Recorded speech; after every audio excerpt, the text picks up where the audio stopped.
Hey everyone, Scott here to discuss the 2009 version of Star Trek, starring Chris Pine, Zachary Quinto, Simon Pegg, Carl Urban, Zoe Saldana, Eric Bana, John Cho, Anton Yelchin, Winona Ryder, I'll talk about it, and Chris Hemsworth before he was ever Thor, and directed by J.J. Abrams.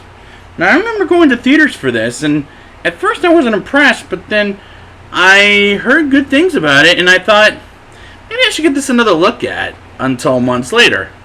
So, let's see if I like it better than I did originally. I mean, I liked it from what I remember, but honestly, I don't remember how I was across in 2009 at this point. I was more focused on that Wolverine Origins, which, you know how I feel about that. Let's get into the movie.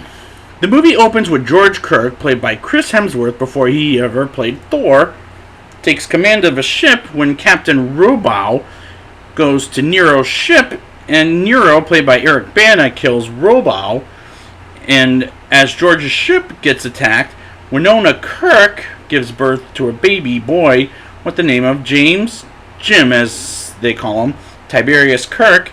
And I do like when we get an attack as Jim gets born, and we know who his parents are before the father ever dies. I thought that was a smart way to open this movie, in my opinion. And a smart move, too, by the way. In Iowa, Jim has an abusive stepfather who cares more about the car than Jim as a 10-year-old who drives his car and takes it over the edge and jumps out as he's stopped by a future cop, I'll say. Meanwhile, Spock and Vulcan, at around the same age, gets picked on by a few bullies about his mother, who's not Vulcan, played by Winona Ryder, which makes him half Vulcan, half human. And what is Winona Ryder doing here? Despite she's barely in this movie, she's a big enough star to show up in a small, not to show up in a small part, but I do like we learned the origins of Kirk and Spock before they ever work together, but my minor problem is, what is Winona Ryder doing here? And I already brought that up. But it's not that big of a deal as she dies later on, spoiler alert, even though everybody has seen it by this point. Back in Iowa, Jim Kirk as an adult, played by Chris Pine, is a womanizer and hits on Uhura, played by Zoe Saldana, who gets beat up by two cupcakes until Captain Christopher Pike. And believe me, Cupcakes is what he calls the two guys that pick on him half the time.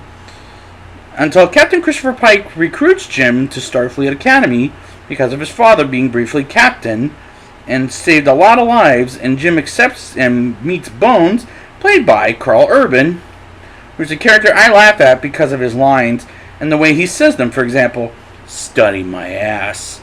That's one. And damn it, man, I'm a doctor, not a physicist. And I get a kick out of him, and I like these characters as the movie progresses. 3 years later, Nero plans his revenge whilst Jim passes a test as he cheated, and Spook, and I'm going to call him that for the rest of the 3 movies that I have to review of him, because Leonard Nimoy Spock, not this guy, who designed the test, and played by Zachary Quinto, and he hates Jim for that he is accusing him cheating on the test, and Leonard Nimoy's Spock is done better than this Spock. Bones, after Jim is suspended, brings Jim on the USS Enterprise, and Pike decides to make Jim, just out of the blue, becoming first officer, while making Spook captain of the Enterprise. But I'm getting ahead of myself. Let's go back, rewind a few minutes, as we're introduced to Sulu, played by John Cho, who I know from American Pie and Harold and Kumar. And again, I like him, but can't understand what Chekhov, played by Anton Yelchin, is saying for about half the film. But I'm having a good time at this point. As Vulcan gets attacked, Pike gets captured by Nero, and like I said, Pike promotes Spock to, Spook, captain, and Jim to first officer, which felt out of the blue and unrealistic, but we'll get to how unrealistic it is at the end. And Jim with Sulu fights a few of Nero's men to prevent Vulcan from exploding, but doesn't succeed as Spook goes in to get his parents out of there. But unfortunately, Winona Ryder does get blown up with Vulcan. And honestly, I'm not missing her as much for the rest of the movie. But the scene does give us exciting action. And it gives Sulu a fight scene, which I haven't seen, not counting the episode where he pulled out a sword for comedic purposes in the original TV show. While Nero tortures Pike, other than one of the lines I brought up with Bones, Spock's funniest line when Kirk sits in the captain's chair, he says, "Out of the chair," which I thought was funny. But other than that, Spook is a very cold character, being portrayed by Quinto as he kicks Jim off the Enterprise, and Kirk gets attacked by some space snowmen, I'll say, looking creatures, until he's saved by Spock Prime, played by, you guessed it, Leonard Nimoy. As he says they've been friends for years. What? Let's move on. I was so glad that Leonard Nimoy came back and not William Shatner, because I'm not the Shatner fan at this point. Spock Prime leads Jim to Montgomery Scotty Scott, played by Simon Pegg, who I thought was the smart comic relief.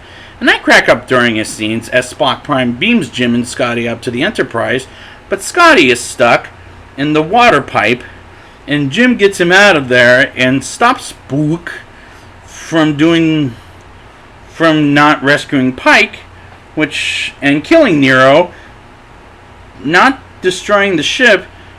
And Spook is so full of hate, he takes it out on Jim by beating the crap out of him until his father stops him. And at this point, I'm very entertained as it's moving quickly, like a snap of a finger.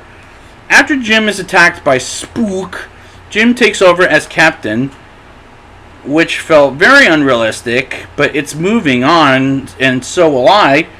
And Jim and Spook slowly get to know each other, and they attack Nero's ship and stop him from eliminating Spook, and they get Pike out of Nero's ship, and they beam back with Pike and blow Nero and his ship out, and Jim becomes captain of the USS Enterprise and is honored with a medal and becomes Captain Kirk, as Spock Prime tells Spook the truth of him and Captain Kirk. And this is a much better movie than the others, and this climax is exciting. Now it's time for the rating. I'll give this movie a 8.3 out of 10. Easily the best Star Trek movie yet to date, as it's exciting, entertaining, and it moves on quickly. This is the most fun I've had in any of the movies, as it's very funny at times, and I like all the characters, but barely on Spook, because he's a cold character. But I was very happy to see Leonard Nimoy back in Star Trek, and I look forward to seeing what's next. So I will be back next week with Star Trek Into Darkness, and until next time, punch it.